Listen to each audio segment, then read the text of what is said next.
Good morning. It's the 2nd of June, 2021, and there's a lot of political upheaval in Israel at the moment. Benjamin Netanyahu, who's been the leader for the last 12 years, he's had 15 years all up as Israel's Prime Minister. He's about to head out by the looks of things, but he doesn't look like he's going without a fight. He hasn't been able to form a government for the last 2 years, so his opposition, one of his right-wing followers, has kind of backstabbed him a bit and gone to the leftist side, who plan to separate the land. So that's going to be war trouble there, because Yahuwah said, "You will not separate my land," when they're gathered back. So Benjamin Netanyahu, in the last couple of days, today, the 2nd of June, is the day that they plan to say what's going on. But in the meantime, he's been making anti-Iran statements. Not like Iran hasn't been making statements anyway. We know Iran's involved in the Ezekiel 38 war, but that's when Christ and the saints crush Russia, Iran, Ethiopia, Libya. But in the meantime, I believe there'll be a short war where Israel will be perhaps victorious. I don't know, it could go either two ways. It just depends how quick things could come. But I believe there'll be a short-term Arab war based on Psalms 83, and just the unfolding of the saints needing to be raptured to meet with Christ, have the marriage supper before Israel is really smashed. We know at some point the city will be ravaged and the women raped, and I mean, it's no surprise they're calling for the Jewish women's rapes in cities in London and things. It's absolute anti-Semitism. Anti-Zionism is anti-Semitism, because it's and I know it's different. I know that there's people who aren't for that. The Zionist government is basically Satan worshippers, fronting as right-wing religious people, but they're taking all Jews down with them, and that's part of the plan, because they work in cahoots with the Pope. But it's backfiring. It's going to backfire too. Not for the leaders probably, until Yahushua steps in. But anyway, I was, as usual, say a prayer and read and hope that the word is blessed for you at the time. And I found today quite appropriate in certain ways of how we view Yahushua. This is from Psalm 18. No, I believe he was a man and not God as a man. I don't believe in a Trinity. I believe that he had to have faith in things unseen like we have in so many ways, because he had to have faith in, as an example to us of beyond what even death might come to us in the face of evil, that there's hope. And if he already knew God beforehand, was alive beforehand, well, he's already immortal. He can't be tempted. He can't sin. How's he gonna? It's just ridiculous. Okay, we had to have one of us, a man, the son of David. And so when you realize Antichrist claims that Yahushua didn't come in the flesh, that means that he didn't come as a man. He came as a man God, like the Trinity or whatever. But anyway, what it does when you believe that, it not only stops you appreciating how great his sacrifice was, but it stops you trying to strive to be like him. And not only that, today I realized it stops you trying, being able to realize the spirit that Yahuwah put in David in his Psalms, like Psalm 18, which I'm about to read, was directly speaking of what Yahushua was going through at the time he was being surrounded. He had to have the faith to be brought out of those deep waters, that death, but you look at the poetry in this and try and apply this to Yahushua and his spirit, Psalm 18, and I think you can get a lot out of it. So I'll go ahead and read it now.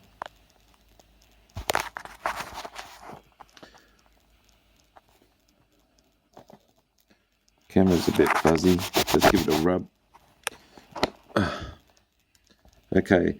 I will love thee, O Lord, my strength. O Yahuwah, I'll substitute for what it really means. Gosh, it's a bit blurry. Okay. I will love thee, O Yahuwah, my strength. Yahuwah is my rock. Now think of Messiah in his mindset. Try not to think this is David, think this is Messiah. Right? This is the purpose of the Psalms. This is the purpose of the Old Testament, a schoolmaster to bring us unto Christ in so many ways, unto Maschiach.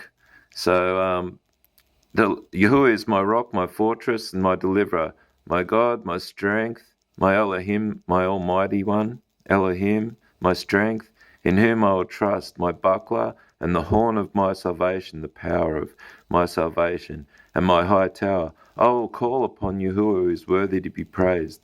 So shall I be saved from my enemies.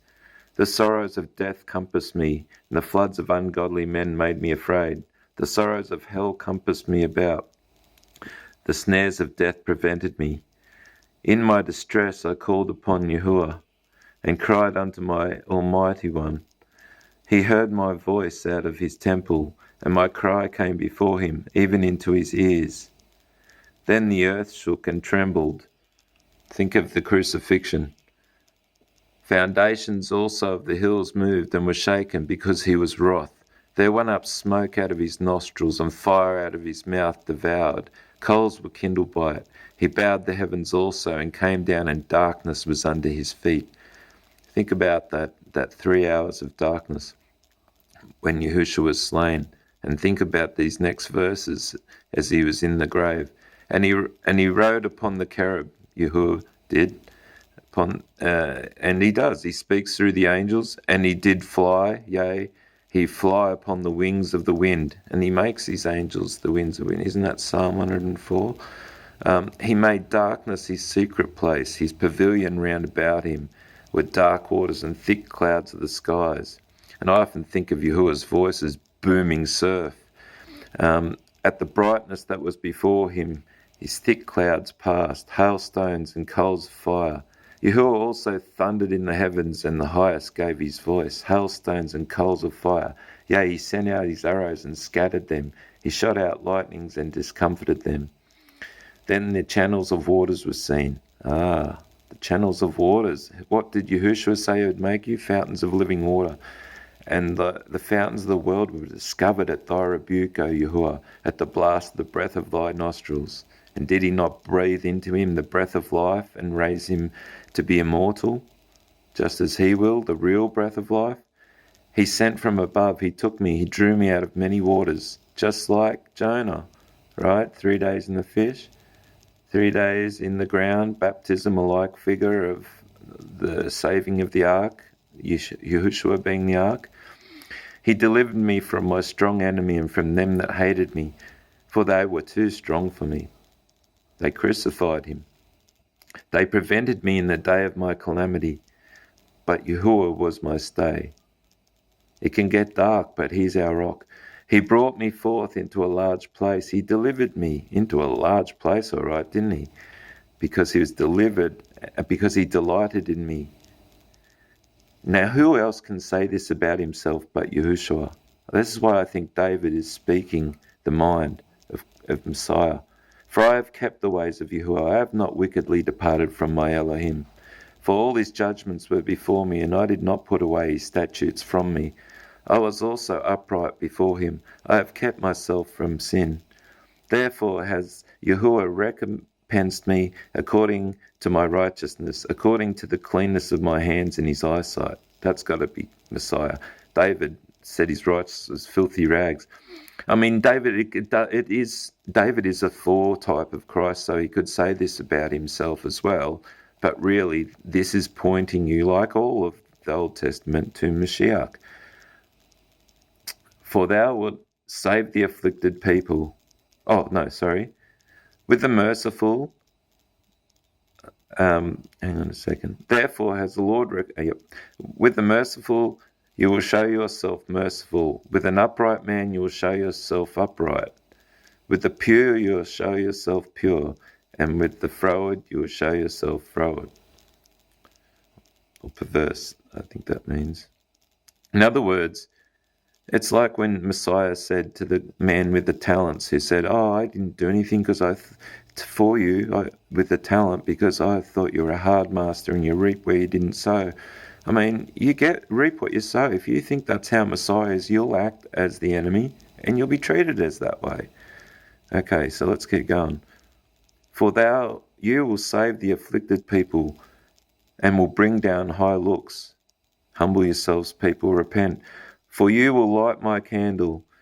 Yahuwah my Elohim will enlighten my darkness. Indeed, grave is darkness. For by thee I have run through a troop. Yes, he's run through the troop of all those. We fight spiritual battles, right? We run through the troops. He's leapt over a wall. He actually broke through the veil. As for Elohim, his way is perfect. The word of Yahuwah is tried. He is a buckler to all those that trust in him.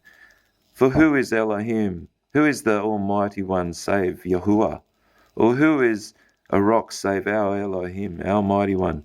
It is our Almighty One that girds me with strength and makes my way perfect. He makes my feet like hinds' feet and sets me upon high places. He teaches my hands to war, so that a bow of steel is broken in my arms. You have also given me the shield of thy salvation, and the right hand has held me up, and your gentleness has made me great. You have enlarged my steps under me, that my feet did not slip. I have pursued mine enemies and overtaken them, neither did I turn again till they were consumed. Okay, I'm just going to leave it there because I don't have much power, much storage ability. I hope you're all blessed by that, to be able to see the spirit of Maschiach, to be able to relate to it, because that's why he's there as one of us. He was tempted in all ways like us. And we know that Yahuwah is not tempted, neither tempts he any man. Yahushua was just like us, but genetically blessed and blessed with the Spirit. Okay? So he'd be the first fruits. A tree doesn't bring forth different kind of fruits. All right, I'll leave you with that. May Yahuwah bless you, cry unto him. Time is short. It looks like Israel's going into its next, in about 40 days, a bit more than that, its next 9th of Av, what's it called, Tish B'Av, where each time the temple was destroyed in the Holocaust, oh